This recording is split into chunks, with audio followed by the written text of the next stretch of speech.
అందరికీ ప్రభువైన యేసుక్రీస్తు నామములో శుభాభివందనాలు. సహోదరులారా, కొంతమంది ఈరోజు తమ వాదనను నెగ్గించుకోవటానికి, లేకపోతే కొంతమంది కక్షపూరితమైన ఆలోచనల చేత ఉండటానికి నేర్పించిన వారిపైన కక్షలు. అందుకేనండి ఈరోజు నేర్పించిన వారిపైనే తిరుగుబాటు చేస్తున్న దుర్మార్గులు. ఇంకో విషయం చెప్పమంటారా? దేవుడు అపవాదిని సృష్టించాడు. అపవాది అన్నవాడే దేవుని పైన తిరుగుబాటు, పరలోకంలో తిరుగుబాటు.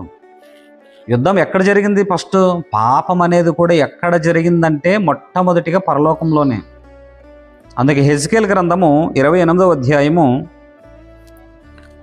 15 నుంచి 17 వచనాలు చదవగలిగితే 15 వచనంలో, నీవు లోపల అన్యాయమును పెంచుకొని పాపము నీ యందు కనబడ వరకు. ఎక్కడ ఇదంతా కూడా జరిగింది? ఎక్కడ? అపవాది అన్నవాన్ని దేవుడు సిద్ధపరిచిన తర్వాత కలుగు చేసినప్పుడు వాడు కూడా ఈ పరలోకం మాకెందుకు ఇవ్వటం లేదు, తన పిల్లలైన వారు ఎందుకు ఇస్తున్నాడు, వారికి ఎందుకు ఇస్తున్నాడు, మాకెందుకు ఇవ్వటం లేదు అనే దురాలోచనతో వాడు లోపల అన్యాయము పాపమును పెంచుకున్నాడు.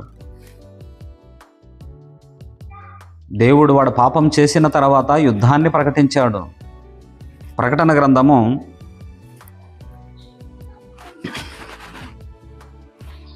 12వ అధ్యాయము, ప్రకటన గ్రంథం 12వ అధ్యాయంలో 7వ వచనం మనం చదవగలిగితే స్పష్టంగా ఉంది. అక్కడ ఏమని చూడండి ఒకసారి. అంతటా పరలోకమందు యుద్ధము జరిగెను. మికాయేలును అతని దూతలను ఆ ఘటసర్పంతో యుద్ధం చేయవలనని ఉండగా ఆ ఘటసర్పమును దాని దూతలను యుద్ధం చేసిరి కానీ గెలవలేకపోయిరు గనక పరలోకమందు వారికి ఇక స్థలము లేకపోయెను. ఏం జరిగింది? పరలోకంలో స్థలము లేకున్నట్టుగా చేశాడు.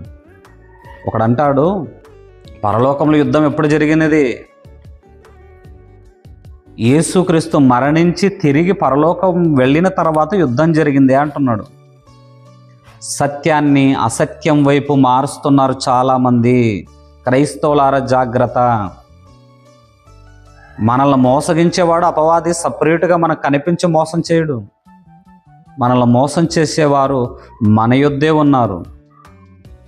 దేవునిని మోసం చేయటానికి అపవాది అన్నవాడు సిద్ధపడ్డాడు.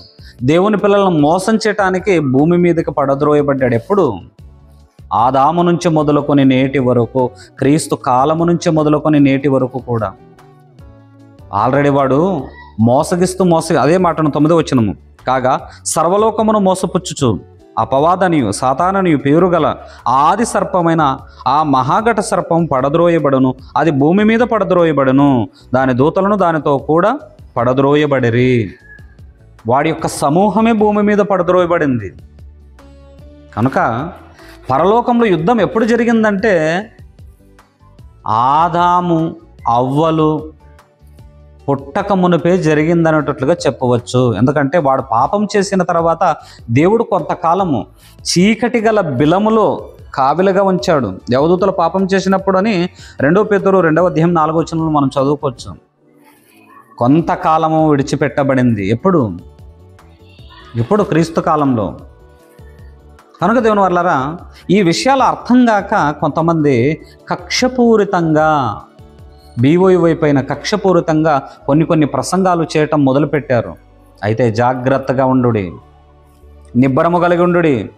హెజ్కేల్ గ్రంథం 28, 15 నుంచి 17 వచనాలు మనం చదవగలిగితే, పాపము వాని యందు కనబడ వరకు దేవుడు అలాగే ఓర్చుకుంటూ వచ్చాడు. యేసుక్రీస్తు మరణించి వెళ్ళిపోయి పరలోకానికి వెళ్ళిపోయిన తర్వాత యుద్ధం జరిగిందట. మరి అవ్వ ఆదాముని ఎప్పుడు మోసగించాడు? అంటే బైబిల్ను కూడా వక్ర మార్గంలో నడిపించటానికి కొంతమంది దుర్మార్గులైన వారు సిద్ధపడుతున్నారు. క్రైస్తవులారా జాగ్రత్త. ఎందుకంటే నమ్మకాలు లేవు. అంటే నేర్పించిన గురువు పైన తిరుగుబాటు. ఈరోజు ఏం చేస్తున్నారంటే నేర్పించిన గురువు పైన తిరుగుబాటు చేస్తున్నారు చాలామంది. అన్యుల మేలు, బౌద్ధుల మేలు, సిక్కుల మేలు నేర్పించిన గురువుని అంత ఎందుకండి? లోక సంబంధమైన విద్యను నేర్పిస్తే ఎంతో గౌరవిస్తారు విద్యార్థులు ఉపాధ్యాయుడిని. ఇంత మహాజ్ఞానాన్ని నేర్పించిన ఒక గొప్ప వ్యక్తిపై, ఒక దైవజనునిపై తిరుగుబాటు చేయటము ఎంతవరకు న్యాయమో ఒకసారి మీరు అందరూ ఆలోచించండి. అందుకే పౌలు గారు తన కుమారుడు, తన శిష్యుడైనటువంటి తిమోతి గారి గురించి 1 కొరింథీ 4:17 మనం ఆలోచన చేస్తే, ప్రేమైన వారలారా, నమ్మకమైన నా కుమారుడు తిమోతిని మీ యొద్దకు పంపుచున్నాను అన్నాడు. పంపి ఉన్నాను మీ యొద్దకు. నమ్మకస్తుడు. జయశాలి పేడి సుందరరావు గారి దగ్గర నేర్చుకొని ఒక దుర్మార్గుడు, దుష్టుడు, యూట్యూబ్లో పదే పదే అవే వారిపైన ప్రసంగాలు జరుగుతున్నాయి. ఇది తప్పు, ఇది తప్పు, ఇది తప్పు అని. పరలోకంలో యుద్ధం ఎప్పుడు జరిగింది? కనీస ఇంగిత జ్ఞానం లేనట్టుగా మాట్లాడుతున్న మూర్ఖుని యొక్క మాటలు మీరు వినకండి. జాగ్రత్త కలిగి వాక్యమును పరిశీలించండి. మీ యుద్ధే ఉంది, మీ దగ్గర ఉంది.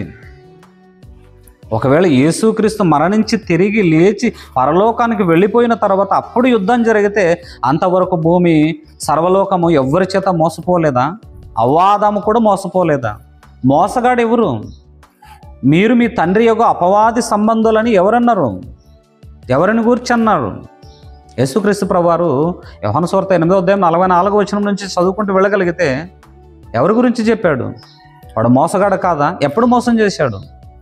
ఎప్పుడు వాని యందు పాపం ఉన్నది? జాగ్రత్త కలిగి చదవండి, ఆలోచించండి. ఇలాంటి దుర్బోధులు అనేకములను బోధించటానికి కొంతమంది దుష్టులు సిద్ధపడ్డారు. మీరు కూడా వారి యొక్క ఆలోచన ప్రకారంగా నడవక వాక్య సంబంధమైన